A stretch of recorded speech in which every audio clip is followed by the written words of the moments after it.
D'abord, c'est beaucoup d'émotion aujourd'hui pour moi de présider la dernière session du département. Je sais tout ce que je dois à cette grande maison, à ses élus, à ses agents qui au fil des années ont été pour moi des partenaires de travail, des collègues, des amis. Je sais ce que je dois et je le saurai jusqu'à mon dernier souffle à Michel Dinet. Sans sa confiance, sans son amitié, sans les responsabilités qu'il m'a confiées, sans sa bienveillance et sa rigueur, je ne serais pas l'homme et l'élu et le responsable politique que je suis aujourd'hui. J'ai beaucoup d'attachement pour le département, pour les politiques qu'il conduit. J'ai à ma manière poursuivi cet engagement en matière de lutte contre la solidarité, fait de la lutte contre la pauvreté une priorité, notamment celle des plus jeunes. Je pense à ce que nous avons fait pour réduire la pauvreté dans les familles avec des collégiens en donnant un accès facilité à la restauration scolaire pour les plus modestes. J'ai aussi eu ce souci de réduire l'écart entre les territoires urbains et les territoires ruraux, de faire en sorte que l'accès aux services soit le même partout. En 2022, au plus tard, chaque foyer du département, quel que soit le territoire dans lequel il se trouve, sera raccordé au très haut débit, à la fibre, grâce au partenariat que le département de Meurthe-et-Moselle a choisi de nouer avec la région. Nous avons aujourd'hui tant de chantiers ouverts.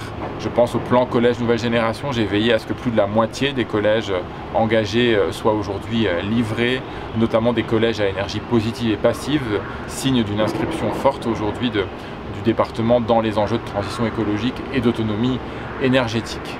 C'est donc avec un vrai pincement au cœur que je suis aujourd'hui dans ces derniers jours de mon mandat départemental, mais avec aussi la fierté du devoir accompli, la lucidité que tout n'est pas terminé et que tout n'a pas été réussi, et la conviction que ces engagements-là, je continuerai à les faire vivre dans les responsabilités qui seront les miennes demain. Lorsque je serai élu maire par le conseil municipal de Nancy, mon mandat de président du département prendra fin immédiatement.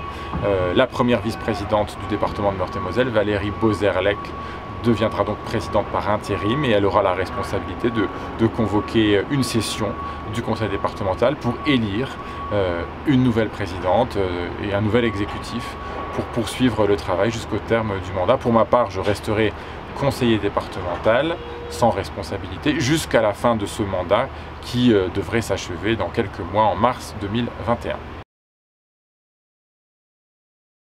Je suis convaincu que d'abord, les campagnes électorales terminées, il faut travailler ensemble pour l'intérêt général, bâtir des compromis, rassembler.